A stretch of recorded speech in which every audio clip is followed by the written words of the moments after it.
At my niece's celebration dinner, they told me, "There's no seat for you at the main table." That's when I knew I wasn't family anymore. My mother laughed as my sister-in-law added, "It's better this way. Natalie prefers being invisible, remember?" Everyone chuckled. I smiled quietly, clutching the gift I brought, a scholarship envelope for the girl they were toasting. I sat near the hallway door, away from the wine and the warmth, while the rest of them celebrated success I helped make possible. That's when I saw him, a quiet guest in a grey suit, watching everything, including me. They always said I was the easy one, the quiet daughter, the reliable sibling, the one who didn't cause trouble, didn't make waves, didn't need much. That's what made it so easy for them to forget me. My name is Natalie Harper. I'm 42 years old, a registered nurse at a community care clinic, and to my family, I've always been the placeholder, the extra, the one they called when someone needed a ride, a babysitter, or a donation, but never when it was time to celebrate. I used to think that if I worked hard enough, stayed kind enough, gave enough, one day they'd see me. Not just notice me, but really see me. I thought maybe my mother would finally say she was proud, or my brother would stop letting his wife speak over me. But years passed, and I remained the dependable background noise of our family, heard but never truly heard. When my sister-in-law Tiffany had her first child, I was there every night for 3 weeks, rocking that baby to sleep while she recovered from a difficult birth. I cooked, cleaned, even helped settle hospital bills when my brother's insurance fell short. No one asked me to, I just did it. That's who I am. Years later, when I needed an emergency appendectomy, I listed my mother as my emergency contact. She didn't answer, she was on a cruise. Tiffany texted, "Hope it's not serious. We're in Napa." I lay alone in a hospital bed for 2 days. My neighbour brought me soup. I never brought it up, not once, because I believed that if I just stayed quiet, they'd love me more for not being a burden. But that night, the night of my niece's celebration dinner, something inside me cracked. It was supposed to be a casual family gathering at my brother's house, celebrating his daughter being accepted into Stanford. I arrived early, carrying a handmade scrapbook I'd worked on for weeks, and a sealed envelope with a scholarship application I'd pulled strings to secure for her. I even helped Tiffany arrange the centerpieces, but when it came time for dinner, Tiffany announced the seating. "Family at the main table," she said with a smile so wide it was almost real. My name wasn't on a card. When I asked quietly, she waved it off. "Oh, Natalie, you don't mind sitting at the back with the kids, right? It's just, we had limited space." My mother chuckled. "She's always been more comfortable in the background." They laughed. Everyone laughed. I didn't. I smiled, said, "Of course," took my plate and sat at the folding table near the hallway, next to a stack of unopened soda cans. I told myself I'd eat quickly and leave, but then I overheard Tiffany, her voice sharp and clear across the kitchen. "I mean, she's 42, no husband, no kids, still living in that tiny apartment. She says she's a nurse, but at some free clinic? Isn't that just volunteering?" Someone muttered something. Laughter followed. I didn't move. My fork rested on cold chicken. My hands shook slightly. And in that moment, I realized something painful. I wasn't just forgotten. I was erased. That's when I felt it, that strange awareness you get when you're being watched. I looked toward the living room. A man in a grey suit sat silently near the fireplace, a guest I didn't recognize. His eyes met mine. He didn't smile, but he nodded. It was the first time all night I felt seen. I wasn't sure who he was. Grey suit, calm posture, a glass of red wine untouched in his hand. He didn't speak to anyone, didn't glance at his phone, didn't even seem to blink. But he was watching, not in a predatory way, in a present way, like someone observing a courtroom or a slow-burning scene in a play.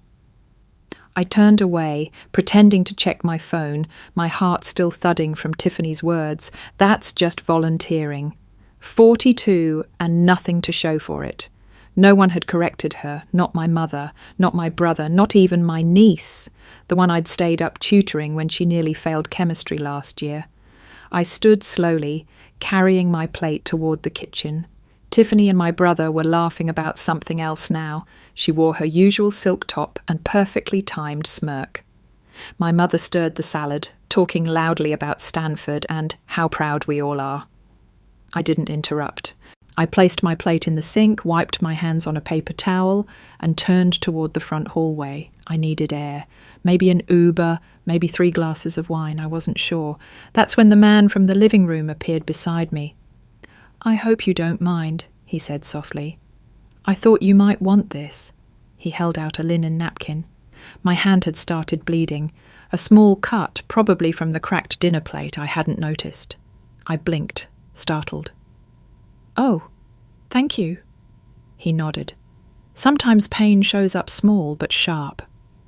I gave a weak laugh. "Tell me about it." He didn't smile, but there was kindness in his eyes. "They don't see you." I swallowed. "No," I said. "They really don't." We stood there in silence for a moment, the hum of voices and clinking glasses muffled behind us. "I'm Leonard Kane," he said finally, extending his hand. The name didn't register. I shook it. "Natalie Harper." He tilted his head slightly. "Nurse Harper. From Oakview Community Clinic?" I blinked. "How do you know that?" "I read your name on the donor recognition list last year. You volunteered 600 hours. Impressive." I stared. No one in my own family knew that, or cared. But this stranger, this grey-suited man sipping untouched wine in my brother's living room. "I have a soft spot for people who help others quietly," he added. I wanted to ask more. Who was he really? Why was he here? But before I could speak, my niece's voice rang out from the dining room. "Where's Aunt Natalie?" Tiffany's voice followed. "Probably hiding in the laundry room. She does that." Laughter. Leonard's jaw twitched. He handed me a card. Simple, elegant, his name, a number, no title. "I know what it's like," he said, "to be underestimated by the people who should have known better." And then he left, back into the living room, back into the noise, as if he'd never been there at all. I stared at the card in my hand, the blood on the napkin, and the gift still tucked beneath my chair, unopened, untouched. For the first time in years, I felt something stir. Not anger, not sadness, clarity. I didn't stay much longer. After Leonard Kane disappeared into the crowd, I collected my things, my cardigan draped over a chair, the scrapbook I'd made still sealed in its ribbon. I left the scholarship envelope on the buffet table right beside the champagne. No one saw me leave. Outside, the night was warm, the sky clear, and I walked a few blocks before calling a ride. I didn't cry, I didn't text anyone, I just breathed, in and out. Like I taught my patients when the panic came, steady, low, slow. That evening haunted me for days. I replayed it all, the smirks, the jokes, the way my mother had looked at me like I was some neighbour who'd dropped by uninvited. I thought of Tiffany's voice in the kitchen. 42 and still nothing. That sting didn't come from her words. It came from how true they'd sounded when no one defended me. At the clinic, I worked like usual, long hours, endless charts, check-ins, medication runs.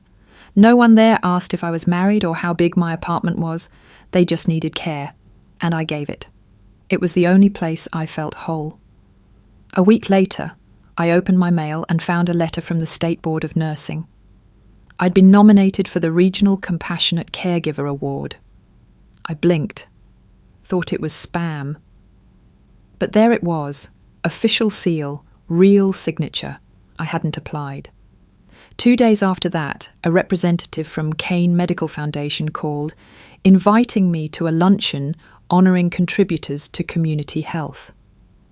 My first instinct was to say no. I didn't have the right clothes. I didn't belong there. But something in me remembered Leonard Kane's words, "They don't see you." Maybe it was time someone did. I dusted off my one good pair of heels and borrowed a blazer from a co-worker. When I arrived at the downtown hotel, the lobby sparkled. Everyone looked polished, effortless. I felt like a child in a masquerade ball, tolerated but misplaced. Then I saw him, Leonard Kane, across the room speaking quietly with a small group. He saw me and nodded, exactly like he had that night. A simple acknowledgement, no fanfare. After the speeches, the awards, the lukewarm chicken and over-salted vegetables, Leonard approached me at the refreshment table. "I'm glad you came," he said. I smiled, nervous. "This isn't usually my kind of crowd." He studied me for a second. "It should be." I looked away. "I'm not like them." He didn't argue, just said, "That's precisely why you're needed." Then he said something I hadn't expected. "I'd like you to meet someone." I didn't know what to expect when Leonard said he wanted me to meet someone. In my head, I imagined another older executive, maybe a potential donor or board member, someone I'd have to make polite small talk with while pretending I wasn't wildly out of place in a second-hand blazer and heels that pinched. Instead, he introduced me to a man in jeans and a navy button-down, clean-cut, early 40s, a quiet confidence that didn't need a Rolex to prove its worth. His handshake was warm, his smile thoughtful, not too wide, not too practiced. "Natalie, this is my son, Elliot," Leonard said simply. "Son?" It took everything in me not to let my eyes widen. This was the Elliot Kane. I'd read about him. Everyone in healthcare had. A former ER doctor turned biotech entrepreneur, now head of Kane Health Innovations, a man whose software was transforming the way rural clinics operated. But he didn't look like someone who ran a multi-million-dollar company. He looked normal, calm, human. "Your father's told me a lot about you," he said. I laughed nervously. "He's only known me for 10 minutes. Elliot shrugged. "That's more than enough time for him to form an opinion. Trust me." Leonard chuckled and excused himself, leaving us standing awkwardly by the iced tea pitchers. I expected Elliot to launch into networking small talk, but instead he asked, "So, Oakview, you've been there how long?" 16 years, I said. "Longer than I meant to, but I stayed." "Because?" I hesitated. "Because the patients there don't have anywhere else to go. Because I couldn't walk away." He nodded, and something softened in his eyes. "That's the same reason I stayed in medicine longer than I needed to. It's hard to let go of people who rely on you." We talked for 15 minutes, then 30, then an hour, about patient care, burnout, how both of us used to skip meals during shifts and eat protein bars in janitor closets, about our mothers, his, who passed when he was in college, mine, who still didn't know my middle name. It didn't feel like networking. It felt like remembering who I was before I became invisible. When I got home that night, I sat on my couch and stared at the city lights outside my window. A text buzzed in from Elliot Kane. "Would you like to grab coffee sometime? Off the record, no speeches." I read it 3 times before replying.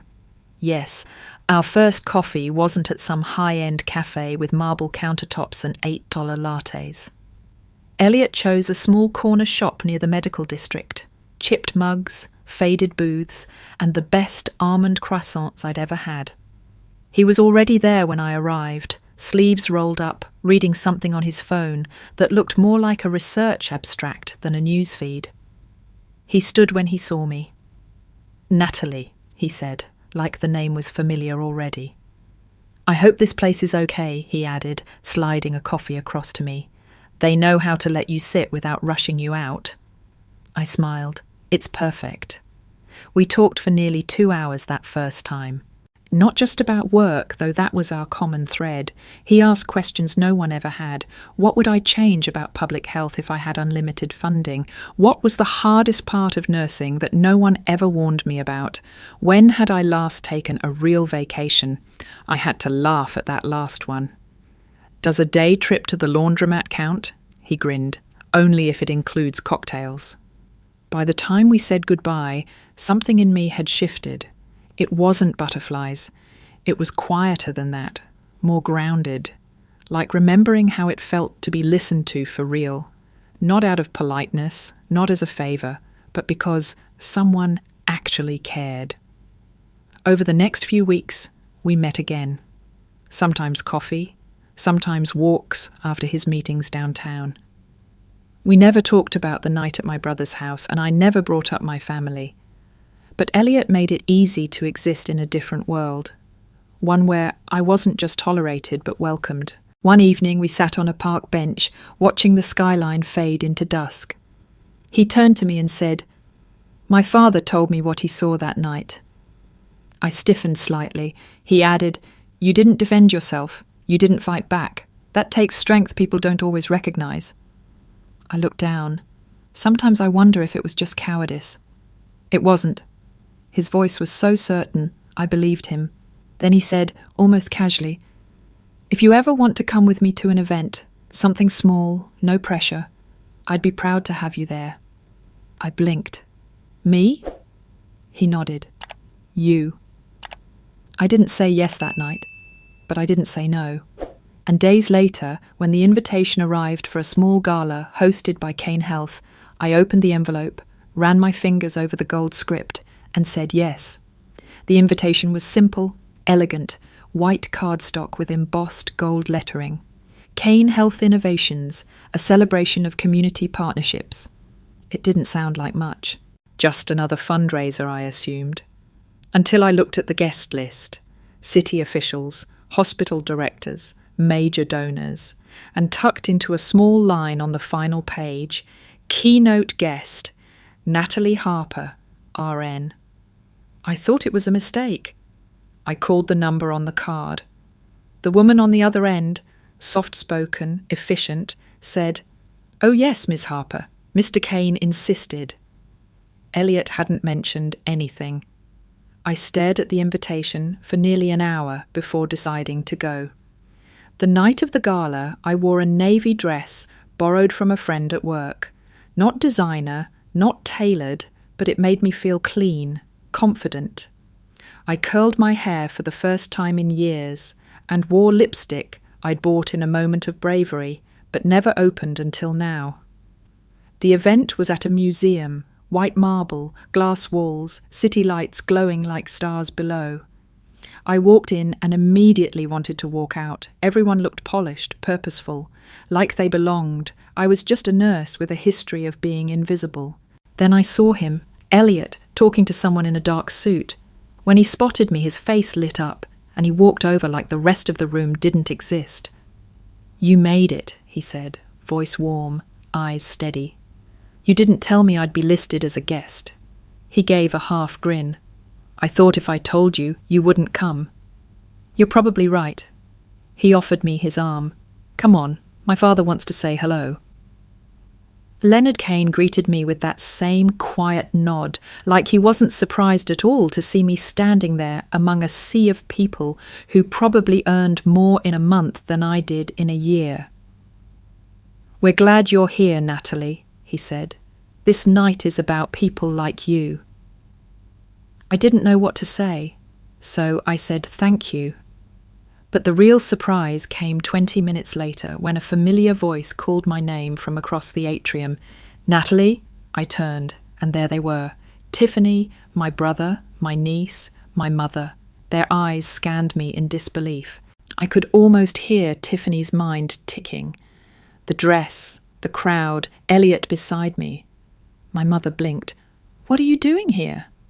Elliot stepped forward, his hand gently at my back. "She's being honoured." Tiffany's mouth fell open. I smiled. "It's nice to see you all." It was the first time I'd ever said that and meant something else entirely. My family didn't speak for a few seconds. It was the kind of silence that doesn't ask questions. It demands answers. My mother's gaze darted from Elliot to the Kane Foundation banners on the walls, then back to me. "You're being honoured?" she repeated, as if testing the words in her mouth like they were foreign and bitter. "For her service to the community," Elliot said, calm as ever. "She's made a real difference." Tiffany tilted her head. "Oh, that's lovely." But her smile never reached her eyes. My brother, never one for emotional intelligence, blurted, "Wait, are you two?" "We're dating," I said gently, firmly. My mother's expression collapsed into something unreadable. Not quite anger, not yet envy, just confusion. "You never said anything," she whispered. I shrugged. "You never asked." The moment hung there, fragile and suspended, until Leonard Kane himself approached. "Natalie," he said, loud enough for all of them to hear, "they're ready for your segment, shall we?" I nodded, offering Elliot a glance that said everything. "You don't have to come, but I want you to." He walked with me to the edge of the small platform where a microphone waited. I stood in front of the crowd, people in suits and gowns, holding glasses of wine, and for once I wasn't nervous. Not because I belonged, necessarily, but because I no longer cared if I didn't. I told them about the clinic, the patients who brought tamales as thank yous, who cried during checkups because no one had touched them gently in months. I spoke of long nights, burned out staff, and the power of listening. I didn't embellish. I didn't perform. I just told the truth. When I stepped down, there was applause, not thunderous, not staged, just real. Later, while sipping water by a sculpture I couldn't afford to describe, my niece approached me. Her voice was quiet, different. "Aunt Natalie, I didn't know. I didn't know you did all that." I smiled. "Most people don't." She hesitated, then said, "I'm proud of you." It was the most unexpected sentence of the night. Then, from behind her, Tiffany's voice, "Natalie, could we talk sometime? I think we got off on the wrong foot." I didn't flinch. Maybe another time. For the first time in years, I wasn't desperate to be included. I didn't need their seat at the table. I had built my own. 3 days passed before the messages began. First, a text from my brother. "Hey, heard you did a big thing last weekend. That's cool. We should catch up soon." Then Tiffany, her words suspiciously polished. "Natalie, I've been reflecting. Maybe I judged too quickly. Let's get coffee. My treat." But the one that made me stop mid-step on my clinic's hallway was from my mother. "You should come for dinner Sunday. I'll make your favourite. Bring your friend, if you'd like." Friend. Not Elliot. Not boyfriend. Just friend. But even that was progress. I didn't reply right away. A younger version of me would have rushed to accept, hungry for scraps of validation, aching to believe, maybe this time, they meant it. But this version of me had stood on a stage, told her story, and watched the people who once dismissed her blink in the light of who she'd become. That Sunday, Elliot drove me to the house I hadn't visited in over a year. His hand rested gently on my knee as we parked. "You don't have to go in," he said. "We can leave any time." "I know," I whispered, "but I want to see if anything's changed." The door opened before I knocked. Tiffany greeted us with an enthusiastic smile and a waft of perfume. She looked elegant, perfectly casual, like someone trying very hard not to look like she was trying. Inside, the dining table was set. My mother stood in the kitchen, stirring something in a pot that smelled suspiciously like store-bought sauce. "Elliot," she said, voice tight but cordial, "welcome." We sat, ate, talked, mostly about neutral things, weather, my niece's classes, a new show they were binging. Elliot was gracious, offering polite comments, deflecting awkward questions with humour. Then halfway through dessert, my mother said, "Natalie, I was wrong." The room froze. She continued, "I didn't see how much you were doing. I don't know what I thought. Maybe I didn't want to look too closely." I stared at her. "Why now?" She looked down at her fork. "Because everyone else is seeing it, and I realised I was the only one pretending not to." Tiffany chimed in, too brightly. "We just want to reconnect. Rebuild." All, but there was something hollow in her tone. And the way she glanced at Elliot, evaluating, calculating, made my stomach tighten. They didn't want me. They wanted proximity to him, to power, to influence. And for the first time in my life, I saw it clearly. I stirred the last spoonful of melting dessert around my plate, watching the swirl of syrup and cream blur together. It reminded me of my past with this family, sweet and bitter, messy and ultimately unrecognizable. Elliot, ever observant, squeezed my hand under the table. It was a small gesture, but grounding. I breathed in. "Tiffany," I said evenly, "I appreciate the offer to reconnect, but what would we be rebuilding exactly?" She blinked, taken off guard. "Well, our relationship, of course." "Our relationship," I repeated. "You mean the one where I'm mocked at dinner tables?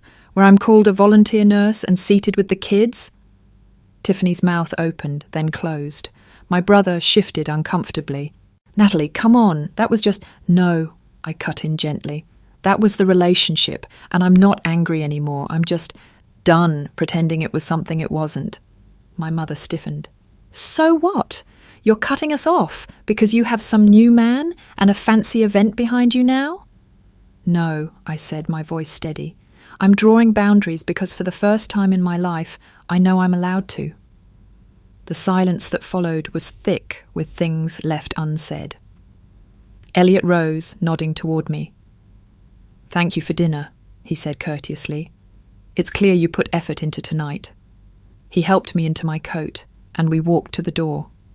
No dramatic exits, no slammed doors, just a quiet departure, one I had never believed I had the power to make. Outside, the air was crisp. "I didn't expect that to go so well," Elliot said with a smile, wrapping an arm around me. I laughed, the sound surprising even me. "Well? That was well?" He kissed the top of my head. "You were strong. You didn't flinch. That's more than most people manage with their families." We stood by the car a while longer, just breathing. I wasn't sure what would come next, if they'd text again or let the silence stretch. But I no longer needed their validation. I had mine. The letter came in an ivory envelope with gold lettering and a wax seal that felt unnecessarily regal. At first, I thought it was another invitation from the Kane Foundation. But when I opened it, my breath caught. It was a wedding invitation. My niece. She was getting married, and I was invited. I turned the card over twice, looking for a mistake, but there it was, my name, printed clearly, listed under family. No mention of Tiffany's handwriting, no passive-aggressive note about RSVPing late. Just an invitation, plain and direct. I placed it on the counter and stared at it for hours. The truth was, I hadn't seen my niece much since the gala. She'd sent a few messages, articles I might like, pictures from school, thoughtful things, nothing forced. We hadn't rebuilt a deep bond, but something quiet had shifted between us. Still, I couldn't decide if I should go. "It doesn't have to mean anything," Elliot said gently as I mulled it over. "But it can, if you want it to." He didn't push. He never did. But I could tell he understood the weight of it. This wasn't just a wedding. It was a mirror, a test, a chance to see if everything I'd grown into would shrink the moment I stepped back into old walls. In the end, I went. Not for them. For me. I wore a slate blue dress, simple, tailored, mine. I didn't borrow anything. I didn't ask for advice. I didn't show up early to help set up. I arrived on time, walked in with Elliot, and took my place among the guests like I belonged there, because I did. Tiffany looked stunned when she saw us. My brother gave a hesitant smile. My mother looked away. But my niece, she ran across the hall in her bridal gown, hugged me like a whirlwind, and whispered, "Thank you for coming. I was hoping you would." And just like that, everything that didn't matter faded. We sat at a table near the front, not hidden, not ignored. My name was printed on the place card in elegant script, no sarcasm laced between the lines. When the toasts began and the champagne flowed, Tiffany stood to speak. Her words were polished, practiced, warm in all the right places. And then she said something I never thought I'd hear. "There are people who make noise," she said, raising her glass, "and people who build foundations so strong they don't have to shout. Natalie, thank you for everything you've done for this family, even when we didn't see it." Every head turned toward me. Elliot's hand found mine. I didn't cry. I didn't flinch. I just nodded and smiled. After Tiffany's toast, the applause was warm but cautious, like everyone in the room knew something unspoken had just happened. I didn't rush to respond. I didn't need to. The silence that followed was enough. During dinner, my niece came to sit beside me, still in her gown, veil tucked behind her shoulders. "You look so beautiful," I told her. She smiled. "I feel like myself today, not just a bride, just me." I understood that feeling too well. "You know," she added, glancing toward the main table, "there was a time I didn't think you'd show up, not because you didn't care, but because I thought maybe we'd burned that bridge." I met her eyes. "You didn't, but others tried." She nodded, her expression suddenly older than her years. "I saw how they treated you. For a long time I thought it was normal, that you were just different, quiet, outside." "And now?" I asked. "Now I know," she said simply. "They were wrong." There was something deeply healing in that, being seen not by those who had wounded me, but by someone who once watched it happen and chose to grow. Later, as the music picked up and people began to dance, Elliot pulled me gently onto the floor. "You did it," he whispered against my ear. "I didn't do anything," I murmured. He pulled back slightly, looked into my eyes. "Exactly." We moved slowly, easily, like the world had finally stopped spinning long enough for me to find balance. Around us, laughter and clinking glasses filled the hall. Then something unexpected happened. My mother walked toward us. She wasn't smiling, not exactly, but her face was softer. Her hands, slightly trembling, held a small velvet box. "I was cleaning out the attic," she said, "and I found this. It was your grandmother's. She would have wanted you to have it." Inside was a brooch, silver and sapphire, old-fashioned, elegant. I took it carefully, unsure what to say. "She wore it to her wedding," my mother added. "Said it gave her courage." I looked up. "Why now?" Her lips pressed together. "Because I think maybe you've shown more courage than any of us ever did." It wasn't a full apology, but it was the closest she'd ever come. I nodded. "Thank you." And this time I meant it. The following weeks felt like living in the echo of a song that used to make me cry. Familiar, yes, but no longer painful. My family didn't transform overnight. They still slipped into old patterns sometimes. My brother still forgot birthdays. Tiffany still made backhanded compliments sound like praise, but they were trying. And more importantly, I wasn't waiting for their approval anymore. Elliot and I spent more time together, walking through weekend markets, making dinner from scratch, talking late into the night about everything and nothing. For once, I wasn't just building someone else's life. I was living mine. One evening, as we sat on my tiny balcony watching the sun drip gold over the skyline, Elliot turned to me with that quiet confidence I'd come to love. "My father's retiring," he said. "He's stepping back from the foundation, and the board's asked me to take over full time." I smiled. "They'd be lucky to have you." "There's more," he added. "We're launching a new initiative, bringing better health access to underserved urban communities. It's ambitious, and we'll need someone to lead it." He looked at me, eyes steady. "I want that person to be you." My breath caught. "Me?" "You've done it for years, Natalie, without the funding, without the support, without the credit. Imagine what you could do with all three." It was everything I'd ever wanted, everything I'd never dared ask for. But the decision wasn't simple. Oakview Clinic wasn't glamorous. But it was home. My patients knew me by name. I knew which of their kids had asthma, which seniors needed extra time walking in. I wasn't just a nurse there. I was part of their rhythm. "I don't know," I whispered. "Leaving them feels like abandoning them." Elliot took my hand. Helping more doesn't mean you've helped less. You don't have to choose between impact and scale. You can grow without forgetting where you started. The words stayed with me long after the sun dipped below the horizon. For the first time, the choice wasn't between sacrifice and silence. It was between staying safe and stepping into my power. I didn't say yes right away. Instead, I gave myself a week of early morning shifts, of bandaging scrapes, changing dressings, listening to stories from patients who remembered when the clinic still had broken windows and a leaky roof, a week of walking the same halls where I'd once cried in supply closets and laughed over vending machine coffee. It was my version of a farewell tour, just in case. One afternoon I sat with Mrs. Delgado, one of our long-time patients. Her arthritis had flared again, and I was adjusting her medication. She looked at me over her glasses and said, "You seem different lately, softer but taller, you know." I smiled. "Taller?" She nodded.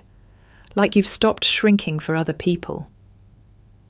That night, I walked the clinic one last time after closing. Lights off, empty halls, just me and the echoes of everything I'd built quietly over the years. And I knew. I walked into Elliot's office the next day, found him in a conference call, his sleeves rolled up, his glasses slightly crooked. He looked up, hopeful. "I'm in," I said. The grin that broke across his face was something I'd remember forever. We didn't throw a party or announce anything on social media. We just started. The work was demanding, travel, strategy meetings, endless logistics, but every challenge felt like a stretch in the right direction. I wasn't leaving Oakview behind. I was carrying it with me. And Elliot, he wasn't just supportive. He was present. He never once asked me to shrink to make room for him. If anything, he made space and stood beside me as I filled it. Then one evening, months later, after a long community outreach session, he surprised me on that same balcony with 2 glasses of wine and something small wrapped in a cloth napkin. It wasn't a ring. It was the sapphire brooch my mother had given me, refitted into a pendant, now hanging from a delicate chain. "I had it reset," he said, his voice soft, "because I didn't want you to forget where your strength started, but I also wanted you to carry it forward, your way." I stared at it, then at him. "I don't need a ring to know what we are," he said, "but if you ever want one, it's yours." I didn't answer right away. Instead, I kissed him, slow, deep, grateful, because for the first time, love didn't feel like an escape. It felt like home. It wasn't until I was invited back to Oakview as a guest speaker that I realized just how far I'd traveled, not in miles, but in identity. I stood at the front of the same clinic where I'd once mopped floors after hours, now speaking to a group of new nurses about leadership, equity, and compassion. The name tag they handed me read, Natalie Harper, Director, Community Impact Division, Kane Health. I tucked it into my blazer pocket. I didn't need a title to know who I was. After the session, as I chatted with some of the staff, I noticed a familiar figure in the hallway. My mother. She looked smaller somehow. Not in stature, but in presence. Like she wasn't sure how to exist here, in this version of my world. "I saw the flyer," she said. "Thought I'd stop by." "Sure," I replied, careful but calm. She looked around. "I didn't realize it was this big. What you're doing now?" I nodded. "It's not just me." She held my gaze. "No, but it started with you." It wasn't a declaration of guilt or a sweeping apology, but it was enough. As she turned to go, she paused at a corkboard near the clinic entrance. Photos of community events, patient thank yous, volunteer spotlights. Right in the centre was a picture of me, Elliot by my side from the gala. Beneath it, someone had written in block letters. She reminded us we were worth saving. My mother didn't say anything. She just reached out and lightly touched the photo. When she left, I stood there for a moment staring at the board. The faces, the memories, they'd seen me all along. It was just my family who hadn't, until now. A few weeks later, I was seated beside Elliot at a community fundraiser, another elegant rooftop event, this one hosted by one of our partner organisations. The night shimmered with string lights and polished conversation, but my attention was elsewhere. Across the rooftop, I spotted Tiffany and my brother. I hadn't expected to see them here, not among the non-profit circles where I now lived and breathed, but there they were. Tiffany in a sleek black dress, my brother awkwardly adjusting his collar as he followed her like a man 2 steps behind his own life. When our eyes met, I gave a polite nod. To my surprise, Tiffany crossed the room. "Natalie," she said, "I've been following the updates on the new clinic initiative. It's impressive." "Thank you," I said, keeping my voice even. She looked away for a beat. "I realized something recently. Back then, when I treated you the way I did, it wasn't because I thought you were beneath me." I tilted my head. "No," she shook hers. "It's because I was terrified you weren't, that maybe you were everything I pretended to be. And now you're proving it." I didn't soften, but I didn't strike either. Growth, I'd learnt, isn't always about confrontation. Sometimes it's about restraint. Elliot appeared beside me, offering a glass of sparkling water. Tiffany's eyes flicked to him, then to me. "I wish you both well," she said, and this time it sounded real. Later that evening, as we stood near the edge of the rooftop watching the city pulse beneath us, Elliot slid an arm around my waist. "You okay?" he asked. I nodded. "More than okay." Because for the first time in my life, I wasn't proving myself to anyone. I was just living, visible, valued, and completely whole. Months later, I found myself walking through a new clinic still under construction, our 3rd site in the initiative. The floors weren't finished yet, and the smell of fresh paint hung in the air, sharp and alive with promise. A young volunteer followed me, notebook in hand, peppering me with questions. She reminded me of myself once, full of questions, unsure if her voice mattered, desperate to belong. "Natalie," she asked, "how did you know when you'd made it, when things changed?" I smiled. I didn't. It just started feeling easier to breathe, like I wasn't shrinking anymore. She nodded, scribbling that down like it was gospel. Maybe for her it would be. As we walked past a wall that would eventually hold patient art, I paused, imagining it full of colour, of stories, of people who'd find hope here. People who, like me, had once believed they weren't enough. Back home that evening, Elliot was making dinner, barefoot, humming, relaxed in the kitchen we now shared. He looked up as I walked in, eyes crinkling with that quiet joy I'd come to rely on. "Tired?" he asked. "Full," I said, "in every way." He kissed my temple, then reached into his pocket and handed me a tiny envelope. Inside was a photo, grainy, a bit out of focus, but unmistakable. My mother, holding the pendant, smiling. "She sent it this morning," he said. "No note, just this." I held the photo in my hands, stunned. "She sees you now," he said. I wasn't sure if that was true, but it didn't matter anymore, because I saw me, and I knew, deep in my bones, that was enough.